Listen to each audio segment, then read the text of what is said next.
Meu irmão, minha irmã, sejam bem-vindos ao nosso curso Privilégio dos Íntimos. Que bom que você está aqui. Nós vamos na nossa segunda aula, continuação do nosso primeiro pensamento aqui sobre a questão do privilégio dos íntimos. Nós estamos falando nessa primeira aula, que vamos dar continuidade agora na segunda, sobre a questão do desafio da intimidade na sociedade instantânea. O desafio da intimidade na sociedade instantânea, e eu comecei falando sobre as diferenças entre a intimidade e a instantaneidade, e trabalhamos o primeiro tópico, que é a questão da dádiva vagarosa, a intimidade como dádiva vagarosa. Então, na nossa segunda aula, vamos começar no nosso segundo tópico, que é do segundo slide, a ilusão da pressa. É muito importante pensar sobre isso, a questão da ilusão da pressa. Por que é importante pensar sobre isso? Porque nós vivemos numa era onde quase tudo passa pelos crivos dos ilusionismos. É muito perigoso isso. Por exemplo, você abre uma página sua em uma rede social e você tem 20 mil amigos. Quantos, de fato, são amigos? A própria sociedade trabalha com pontes de pequenas ilusões. A pressa é uma delas.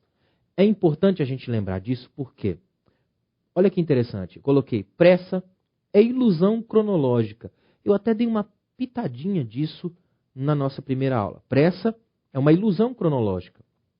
O tempo passa exatamente na mesma cadência, mas o desespero e o vazio fazem com que a sensação de atraso se prolongue. Na sociedade instantânea existem o que eu chamo de oprimidos pela pressa. Os oprimidos pela pressa. Eu tenho certeza que na ambiência onde você vive, você deve conhecer alguns dos oprimidos pela pressa. Gente que leva a vida numa correria insana atrás das coisas, mas perdendo as pessoas. Vale a pena? É muito sério isso. Passar a vida inteira em correrias e correrias e correrias em torno de coisas que se perdem, que vão e vêm na fluidez da vida. E às vezes, essas coisas, a correria dessas coisas, nos faz perder o mais importante, que são as pessoas que nós temos ao redor. Quantos pais que perdem seus filhos na busca por coisas, não por pessoas? O que é mais importante para você, o carro ou a sua filha? É preciso tomar cuidado para, na correria da pressa, não perder as pessoas por causa das coisas. Muito importante. E é preciso, é fundamental que você entenda isso. Olha que interessante, os apressados são viciados no minuto. Eles são condenados ao agora. A sua especialidade é a comida enlatada, o café instantâneo, a vida pré-moldada, a religião do imediato. É aquele tipo de pessoa que vive em estado de aceleração. Você, por exemplo, vamos dizer, você que conhece bem os nossos ambientes de igreja, esses são aqueles que chegam atrasados, mas querem sair antes. Apressados a todo momento, vivem plugados, linkados, conectados, mas estranhamente vazios. Parece um efeito colateral do próprio processo. Por não terem a dádiva vagarosa, eles se matam na questão da sociedade ilusória da pressa. Olha que interessante. Quem vive atormentado pela pressa tem medo de nunca chegar, embora nem mesmo saiba para onde está indo. Olha que coisa terrível que é isso. Quem vive atormentado pela pressa tem medo de nunca chegar, embora nem mesmo saiba para onde está indo. Você sabe para onde tem ido? Qual é o rumo, a direção, o horizonte da sua fé, do desenvolvimento, da construção da sua história? Sabe para onde tem ido? Qual é o caminho que o Espírito Santo tem direcionado a você? Daí a importância de uma intimidade baseada na palavra. Quando a intimidade é baseada na palavra, sabe que a palavra é lâmpada para os meus pés e luz para o meu caminho. Se eu não tenho uma intimidade baseada na palavra, o que vou gerar é uma intimidade desesperadoramente escrava da pressa. Por que ela fica escrava da pressa? Porque, por incrível que pareça, sabe o que vai acontecer? Ela vai ficar muito tempo buscando alguma coisa. Porque a sensação de novidade escraviza. sempre buscar alguma coisa nova para ter aquela sensação de que algo está acontecendo na minha vida. Para não dar aquela ilusão do marasmo de que nada aconteceu. Nós vivemos numa sociedade que troca com muita facilidade. É a sociedade que é escrava da novidade. Isso é muito perigoso, extremamente nocivo. Teve um escritor que disse que há uma coisa pior do que o silêncio: opiniões apressadas. Uma opinião apressada geralmente faz com que você grite, proteste com muita certeza sobre coisas que você nem conhece. E quando isso acontece, você passa um atestado de falsa profundidade. Olha que interessante. Os atormentados pela pressa não pensam, apenas emitem opiniões formadas sem a qualidade da reflexão. Reflexão de qualidade gasta tempo, não é feita no estalar dos dedos. Não sei se você percebeu, mas há uma conexão sempre de uma coisa com a outra. Da dádiva vagarosa, com o tempo que se leva para aprender, para refletir, para crescer. Nos últimos anos, a infinita maioria dos livros são livros sempre abaixo de 100 páginas.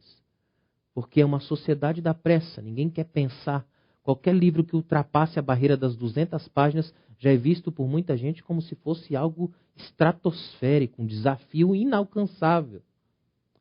Por isso é tão perigoso viver escravo do superficial, naufragando em águas rasas.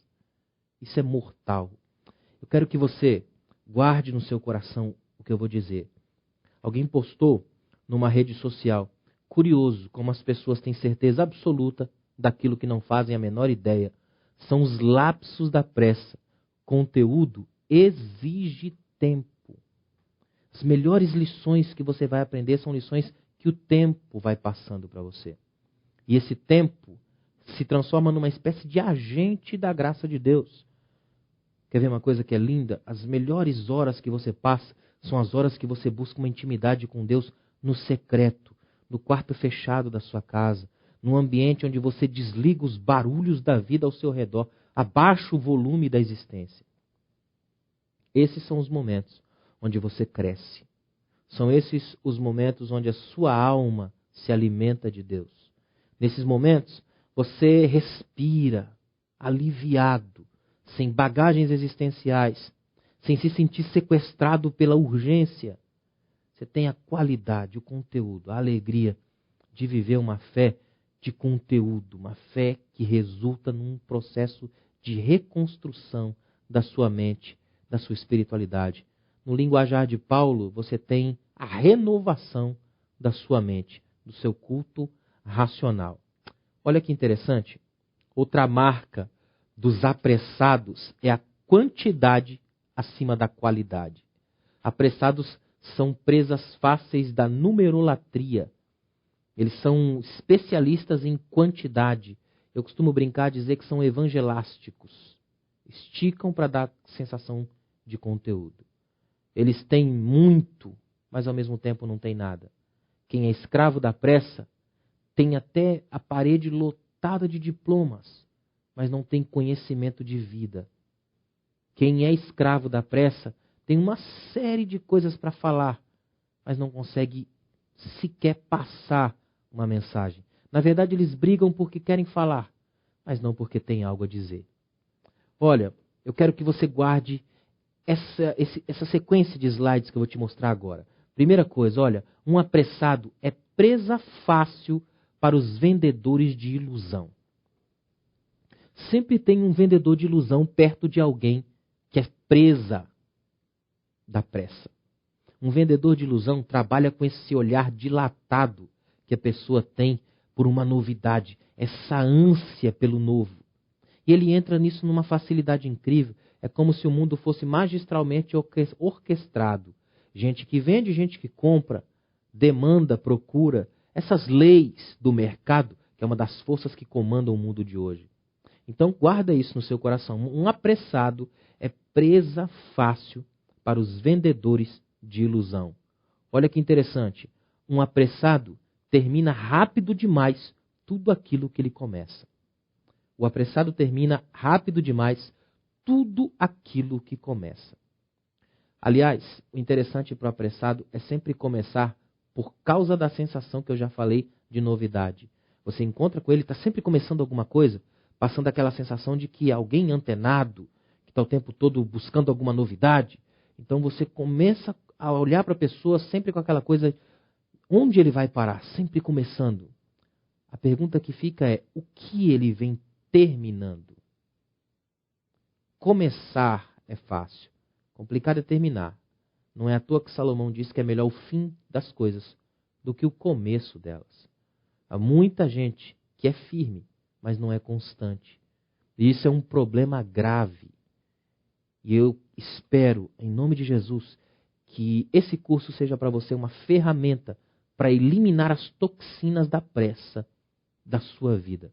Para que o que você fizer, faça com qualidade, mesmo que em quantidade. Mas que você alie, que você não fique apenas no dualismo, ou um ou outro. Mas que você, a partir do equilíbrio, consiga colocar os dois. Ter quantidade com qualidade, gerados pela intimidade. Mais um. Um apressado é firme, mas não é constante. Ou seja, ele corre muito, mas não chega ao final. Na Grécia Antiga tinha uma corrida que era considerada a corrida da tocha. Cada corredor recebia uma tocha acesa que eles tinham que erguer acima da cabeça e então corriam. Como é que terminava a prova? O vencedor, curiosamente, não era o que chegasse primeiro. O vencedor era o que conseguia chegar com a sua tocha ainda acesa. Era saber correr, mas manter a tocha. Saber correr, mas lutar com os ventos para que a chama não se apague. Você sabe correr? É mais do que andar. Exige uma cadência e uma certa dinâmica, porque o risco de quem corre é o mesmo de quem anda, tropeçar. O problema é que para quem corre, o tropeço pode ser fatal pela intensidade da pressa. É muito sério isso.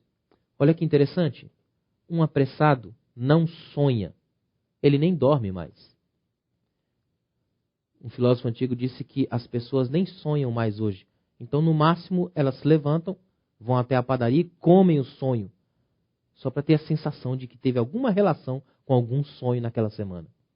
Um apressado faz isso. Ele não sonha, nem dorme mais. Ele vive acelerado, ele vive a 1000. Interessante que a promessa de Jesus em Apocalipse 22:12 é maravilhosamente contra a ilusão da pressa. Olha a promessa que Jesus fez. Venham sem demora. O que me encanta nisso, do venham sem demora, é que o nosso problema, na verdade, não é com a espera.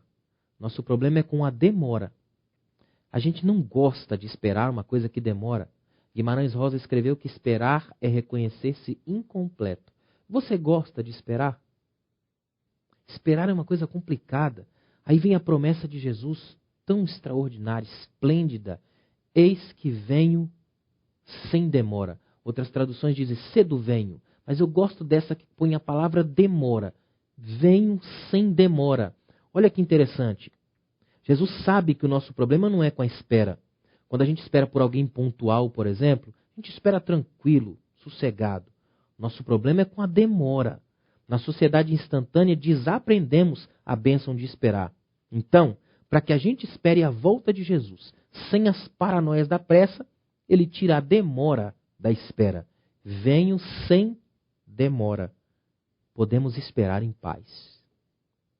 Ou seja, graças a Deus que eu espero pelo meu Deus, porque sei que ele nunca falhou, porque sei que ele tem um caráter, sei que a sua palavra permanece para sempre e sei que a pressa não define a agenda da minha vida. Então aí eu paro para pensar e raciocino. Se a minha vida, a minha espiritualidade é um processo trabalhado sem um instantâneo, a partir da dádiva vagarosa, com a certeza feliz de que a pressa não me domina, então eu já posso entender uma das coisas mais lindas da fé cristã. O meu Deus também me espera. Sabe que a minha perna não pode correr mais do que a minha capacidade. Então é o Deus que sabe que eu sou frágil, que eu sou devagar, e ele respeita isso.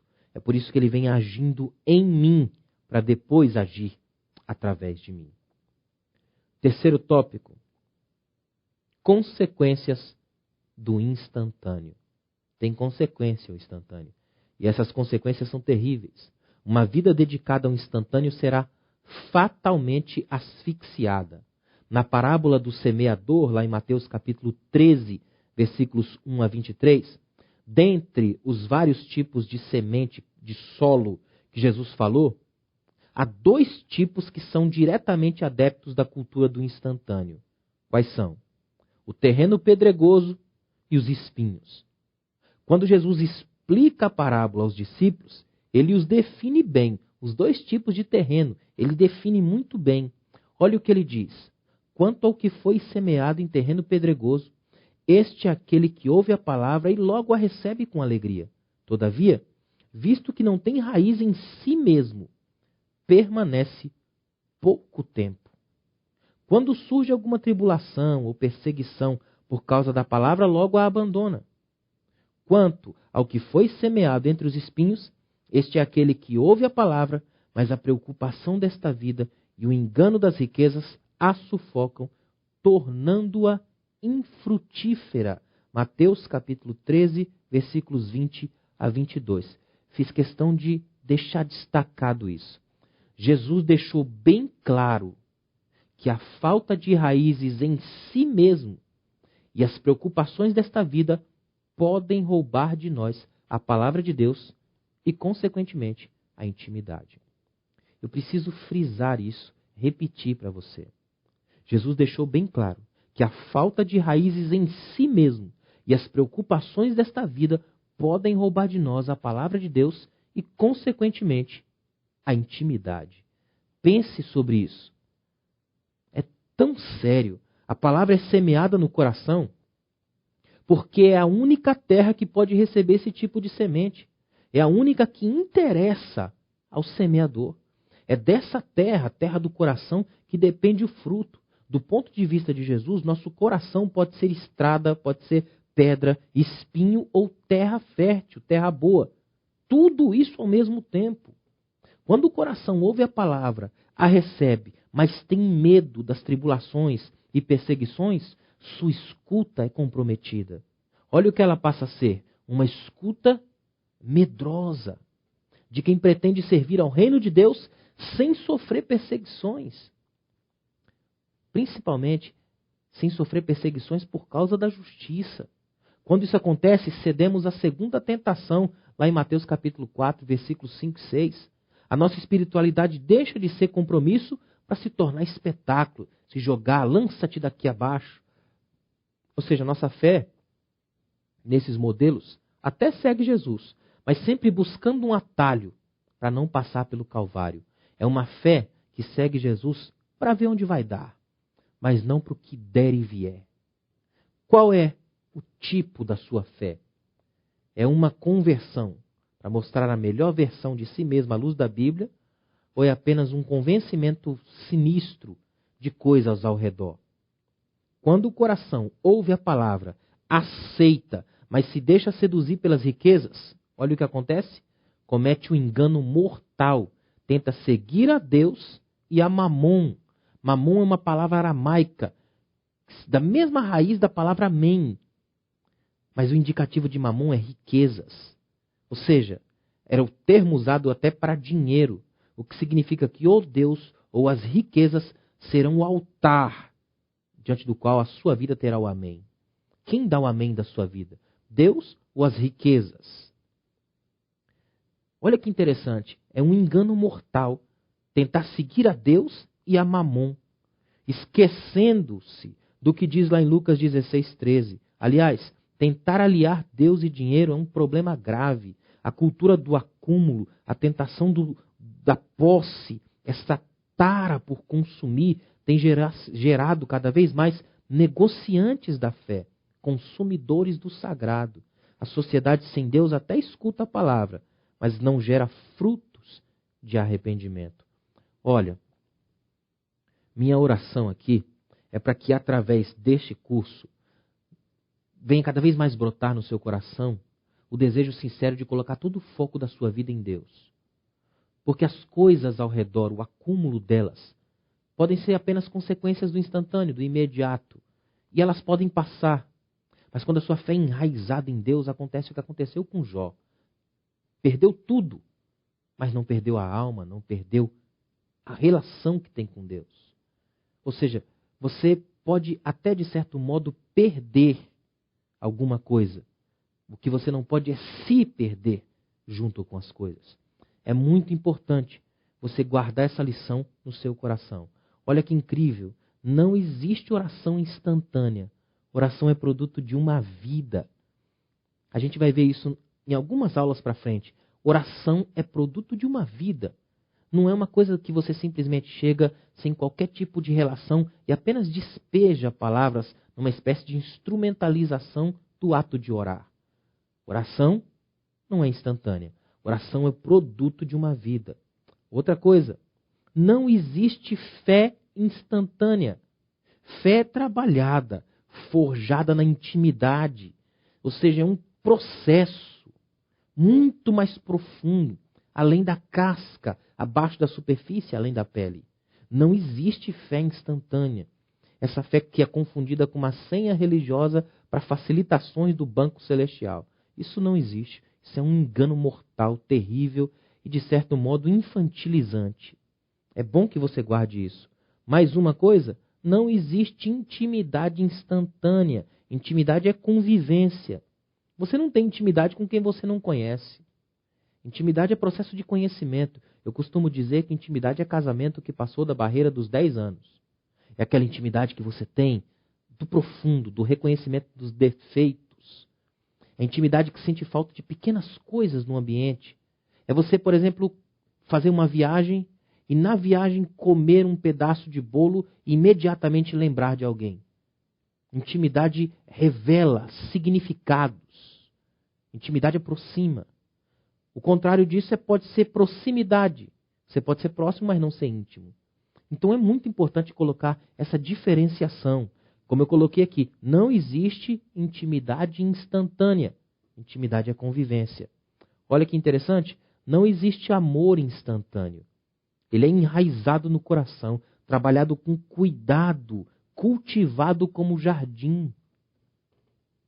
Não há nada mais feio do que um jardim abandonado, onde os espinhos crescem e sufocam as folhas, onde não há paz, não há o cheiro do ambiente.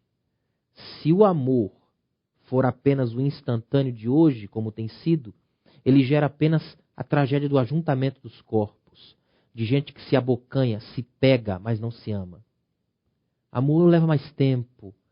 Se você quiser uma definição extraordinária de amor, primeira carta de Paulo aos Coríntios, capítulo 13, onde Paulo vai dissecar a questão do amor. Ele vai chegar a dizer assim, que o amor não se ensoberbece, não se vangloria, não se inveja, não ira, não se enche de vento, não se deixa alegrar pelas notícias falsas. No grego é logisekai, não se deixa levar pelas lógicas do mal. O que Paulo está dizendo é que é o amor em mim que impede que o pior de mim venha à tona. Não existe amor instantâneo. É muito interessante isso. A tentação da velocidade, do pragmatismo, tem roubado de nós a dádiva vagarosa, a alegria indescritível de cultivar momentos com Deus. Não precisamos das falsas certezas que essa sociedade da pressa tenta impor sobre nós. Precisamos da intensidade que só é possível, sabe como? A partir de encontros secretos com Deus. Secreto aqui não no sentido de máfia, não no sentido de uma sociedade estranha, mas no sentido de apagar esse mundo ao meu redor para me encontrar num lugar do sagrado. Eu e Deus, o meu quarto, o meu canto. Secreto aqui não é no sentido de oculto, é no sentido de profundo. É no sentido de dizer para o mundo que eu baixo o volume da vida para escutar os sussurros do meu Deus. Eu paro os movimentos da avenida da minha alma para encontrar Deus no meu quarto fechado, na intimidade. Eu saio da imponência das catedrais dos meus delírios e vou para as cavernas e orebes do meu Deus. Esse é o sentimento. Uma caverna, por exemplo, interessante, olhando na Bíblia, eu anotei e coloquei no livro alguns exemplos desses encontros secretos com Deus. Tem a caverna lá no Horebe, lá de 1 Reis 19, 8 e 9, quando Elias resolve fugir de Deus e vai entrar justamente no Horebe, o monte de Deus. A casa do oleiro de Jeremias 18, onde Jeremias vai ter uma das lições mais lindas da Bíblia, de ver a obra do oleiro como metáfora do que Deus faz em nós e fez em Israel. A ilha de Patmos, onde João ficou, Apocalipse 1:9. A caverna de Adulão, 1 Samuel 22, 1 e 2. Onde Davi se junta com 400 homens, que a Bíblia faz questão de colocar o currículo deles. Amargurados, abatidos, oprimidos e endividados. 400 homens que pouca gente gostaria de conviver, e a Bíblia diz que Davi se fez chefe deles. Nesse lugar de ambiências tão comprometedoras, Davi vai experimentar intimidade com Deus. O ventre do peixe, onde Jonas vai resolver orar, são lugares necessários. Lugares onde o barulho e a correria são inúteis. São lugares de santo silêncio. Um dia Jesus chega para os seus discípulos e força eles a entrar no barco sem ele. Eles entram no barco, vão até o mar, de repente uma tempestade. E eles estão sós, até que Jesus se aproxima andando sobre as águas. Essa é uma imagem perfeita para tudo que eu estou dizendo. A pressa, a ilusão, a correria, as tempestades, a vida, os sufocamentos.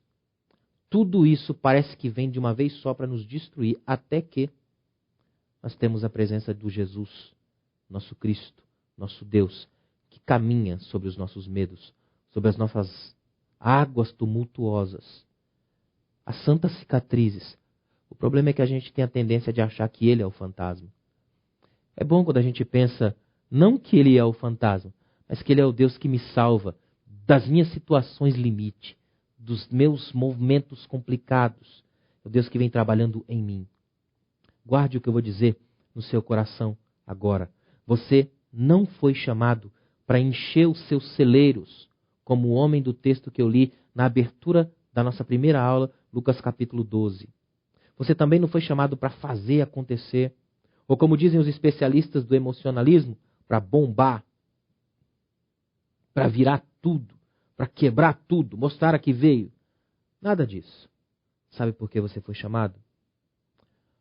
Você foi chamado para ser templo, altar, casa de Deus, lugar onde o Pai gosta de estar. Para isso você foi chamado. Esse é o seu chamado. Você foi chamado para ser o templo, o altar, o lugar onde o Espírito Santo habita, gosta de habitar, se sente em casa, a sagrada ambiência. É isso que você é, refletindo a glória de Deus. Como é bom quando a gente pensa nesse ângulo. Você foi chamado para amar, servir, cuidar e buscar a mais clara, profunda e simples intimidade com Deus. Quando você entende isso, fica muito mais claro compreender o conceito que eu acabei de expor. Você foi chamado para ser templo, casa de Deus, lugar onde o Pai gosta de estar. Eu tenho um dever de casa para você. Procure na cozinha da sua casa quantas coisas instantâneas você tem. Agora, tente fazer com as próprias mãos algumas dessas coisas.